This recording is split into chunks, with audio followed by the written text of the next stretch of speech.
I think that it is the obligation of the people that have created and perpetuate and benefit from a system of oppression to be the ones that dismantle it. So that's on us. How are you, my friend? I'm good. Yeah? I'm good, yes, I'm good, man. How are you? One of our EE Rising Star nominees. You said you were nervous. Sorry, I need to get a bit of love. Yeah, go for it. Come on.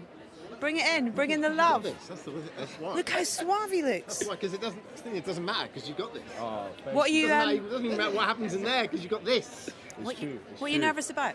I don't know, man. It's just, it's just great to be here. It's honestly just great to be here. I don't know. Obviously, I'd love to win. I know it's like we already won, but you know, I don't know, man. Everyone just kind of just believes in me, so I kind of just wanna win for everyone else as well. But yeah, man, it's just good to be here. I never ever thought I'd be in spaces like this in my life. It's a funny one, isn't it? Because I saw you last night, and we had a lovely chat, and you said, you know what, whatever happens, happens. And then I know whenever I've been nominated for anything, like, you wake up on the day and you go, well, yeah, but... I mean, yeah, be really not, but I really want to win. And this is the only one voted for by the public as well, and it's so nice to have their engagement and their support for everybody as well. I feel like as well with that, no matter what, I've seen how a lot of people support me throughout this campaign alone. Even before that, but just this, like the way people are getting behind me, they really do want me to succeed and to win. So like that's been a blessing, man, to realize that, you know. Yeah. You don't really think about so many people loving what you do. Royal Albert Hall, right? Well, first of all, I would like very much to thank BAFTA for this honor, and very much to thank A&E Indie Films for the support and continuous support of this film. And also to thank my incredible British producer and the incredible company Grain, who, well, they know what a miracle this is. And to thank Skateistan, a nonprofit that supports boys and girls learning to skateboard, to read and write, so they can have a better life. All over the world, they do this. But I think the thing that I really would like to say tonight is that we can't let our elected leaders be the only ones who deal with the damage that has been done all over the world for many reasons.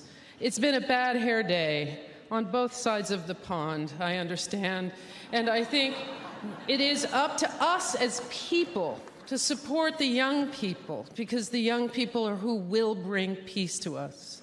And thank you very much for this honor. Good evening. Who is this award for? Well, it's for an actor who is also a director, who is also an innovator, who is also a screen icon. Let me give you a few hints. I met him first just 20 years ago. We just started filming Lord of the Rings in New Zealand, and we were plunged into that mysterious world, not just of Middle-earth, but of height differences. And to achieve the disparity between tall wizards like me and the much shorter hobbits like Elijah Wood, we were never allowed to look directly at each other when we were filming.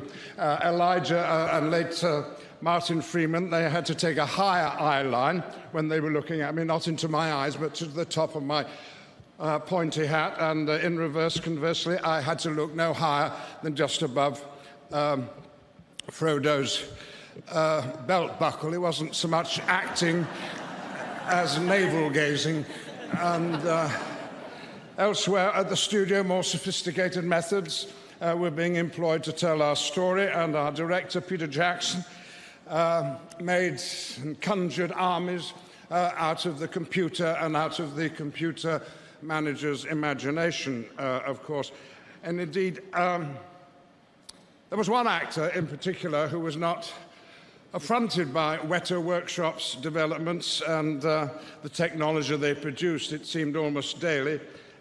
He was not disheartened. Indeed, he was a party to inventing the new film technology of motion capture. That's an actor's movement captured on film and then turned by some magic I don't understand into a body quite unlike the actor's own. And Andy Serkis, for it is he of whom I'm speaking, gave his...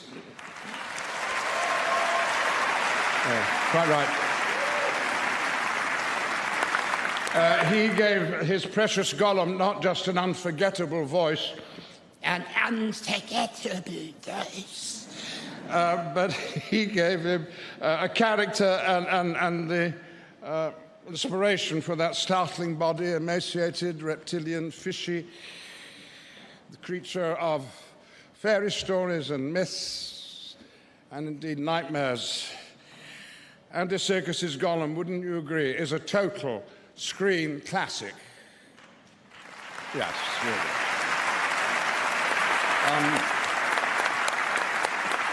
Gandalf and Gollum never met, so I first worked with Andy, or rather worked for him, when he was directing, I think for the first time, as the head of the second unit filming on The Hobbit, veterans of many a night shoot. For the actors who've worked with him then and since is a special case because he is an actor himself and one of such experience and preeminence that a note from him is golden.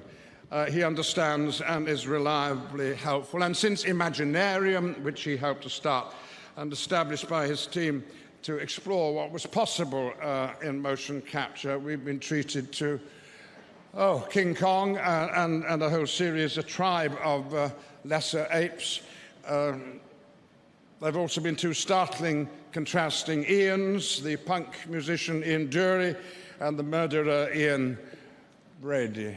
You know, off-screen, he's supported by Lorraine and their talented family, and at home and at work, he is the salt of the earth. He's the salt of our business. He gives it its flavour, and BAFTA is right to want to present this award to the over-deserving Andy Serkis, the magician Anthony Serkis. Thank you so much. First, thank you and congratulations for all the other nominees, which after now almost 1 year of releasing the film, we became also friends. I don't know. Sorry, again. The film was... We should have been here in one moment. In 2016, 3 years ago, we were in Aleppo. We were in a basement of a field hospital. Hamza, me, and Sama, and Afra. And we heard, and we were hearing the shelling and the bomb all the time around us. At one moment in 2016, when I was in contact with Channel 4 News, we even thought where we should bury our footage, because in case we didn't make it, this needs to be saved. We did the film, and I'm so glad and I'm so honored I'm standing here. Thank you so much for BAFTA for recognizing the film in so many other categories. And as we're speaking now, the situation in Syria is still so bad. As we're speaking, there's a bombing and shelling on over 3.5 million civilians. These people there in Idlib, they should hear your voice now. They should hear that Britain, as a country, as a great country, will not let that happen again. I know it's so hard, but this award, I will dedicate it for the great Syrian people who are still suffering until today, and the great heroes of doctors, nurses, civil defense, so many other people, volunteers from Mulham team to Violet, to so many other people. Please, I will dedicate this award for them. Let them hear your voice. Thank you so much. Wow, guys, thank you for that reception. I had something planned, but it's all gone to what? Oh, my days. I just want to say thank you, first of all, to God for making everything possible. Thank you to my dad, because I know you're watching down on me and guiding, protecting me on this journey. I want to say thank you to my mum for believing in me and sacrificing everything for all of us to be here. And I can't come up here and not say Thank you to my team, Olivia Bell, Zania, Ellie for introducing me to the team, Gavin for putting in work and work daily to just find me more and more opportunities, man. And I want to say thank you to Top Boy for changing my life forever. Blue Story, you know, like I wouldn't be here without the movie. Oh man, boy, the list can go on. But what I want to say is, like, to people that are watching at home, like, looking at me, like, honestly, life didn't have to be this way, man. You have to seek the opportunities and just see a vision. And yeah, man, thank you guys. Thank you. Congratulations on your BAFTA for Best Documentary for Sama. There you go, you give her mum. It's so emotional, her being here, you know, as someone who watched the film. You're amazing, by the way. Yeah? You can talk into that if you want. Do you want to say hi? Are you happy, Sama? You happy? You had a good night? Wow. What's the film name, Sama? Watch for Sama. Watch for Sama. There you go.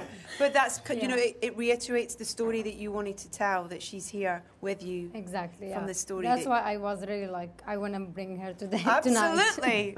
At what point did you make the decision that you wanted to make a film? You know, we'd seen and witnessed your incredible reports and all the footage and the stories that you brought to us. But in terms of telling your story and this story in the way that we've seen it, when did you, was there a thing that made you want to make a film about it? So, to be very honest, when we just been like displaced in the end of 2016, we went out and we were really like, not just both of us, but everyone who were with us, we were so shocked that we made it out. Yeah. And at that time, I felt that, you know, like everything I went through and all this material I have, if I didn't use it in a very effective way, it really like mean nothing. And that's when we met with Ed and we started the conversation about like doing for Sama. Oh my God. Thank you so much.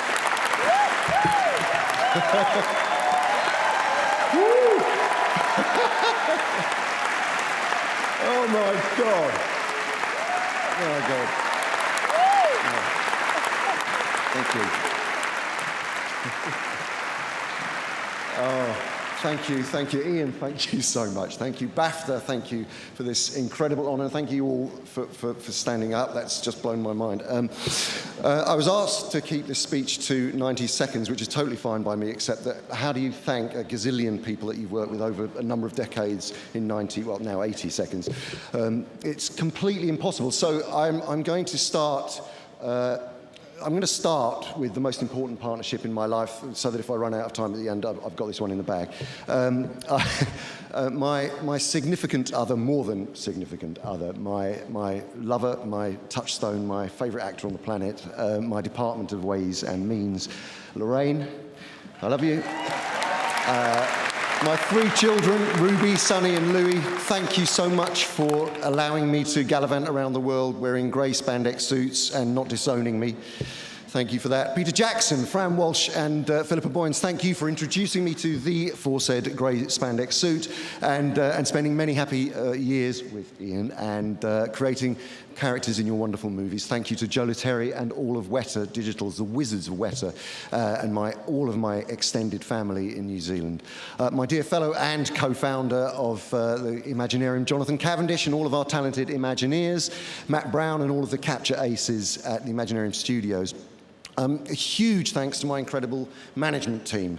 The great Larry Taub, Jerry Schmitz, Hilda Queeley, John Garvey, Franklin Latin, all at CAA. Thank you very much. You're the best. You really are.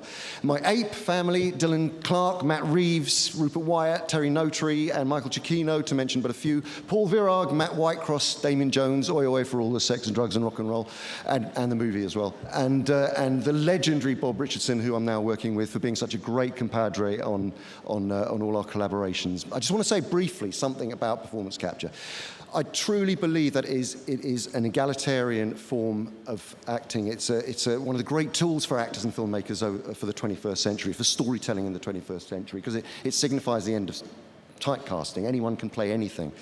It never used to be accepted as sort of standard industry practice, but it is now. So a monumental thank you to all of the innovators, to the coders, the animators, the CG artists, the visual effects companies, the actors who continue to develop it. And I just want to say a quick thank you to all of the people who were there at the beginning of my career. Keith Sturgis and Margaret Eddershaw were my amazing tutors who nurtured my desire to create theatre. Jonathan Petherbridge, who truly defined my purpose as a young actor. And Lou Coulson for all the many years of wonderful guidance and friendship. Finally, I want to say much love and thanks to my siblings, Carol, Kath, Anita, and Paul, who have always been so unbelievably supportive, despite the fact I never return any calls.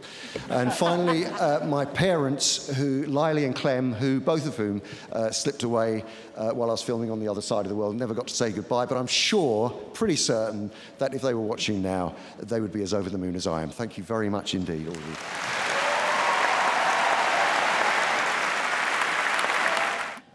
Thank you so much, BAFTA. I owe this to my late granny, to a late brother Daimeti, for always having a great story to tell me, and for always listening to my strange, silly stories. To my beautiful parents who would have loved to celebrate this with me, only my mom's visa application got rejected. To Babak, my husband, my friend, my partner, without your love and support and your patience, I wouldn't be here. My amazing team, Tanara Dawkins, the beautiful composer who's here somewhere, Phonic, Barnaby Templar, Sue Harding, amazing job. Maya Naragi, the young voice artist of the film, who's also my daughter, and has been coping quite well with having a low-budget, independent filmmaker for a mom. I'll dedicate this award to people of Iran. They deserve better. EE Rising Star. Yes. What was your going on inside your mind and your body when they read your name out? My heart, I was just focusing on keeping my heart rate steady. Honestly, I felt like my heart was beating out of my chest, and then my mum grabbed me. She was squeezing me tight. I was just thinking, oh my God. Because before she tried to grab me, before we went there, we thought they was going to announce it. So she kept grabbing me. I was like, Mum, stop, you're making me nervous. But yeah, man, this is crazy. It's the only award voted for by the public. Yeah, man, that's what I'm saying. I forgot to thank them in the speech as well. But honestly, yeah, I know. Well, thank you guys for voting. Like, it actually really does mean a lot.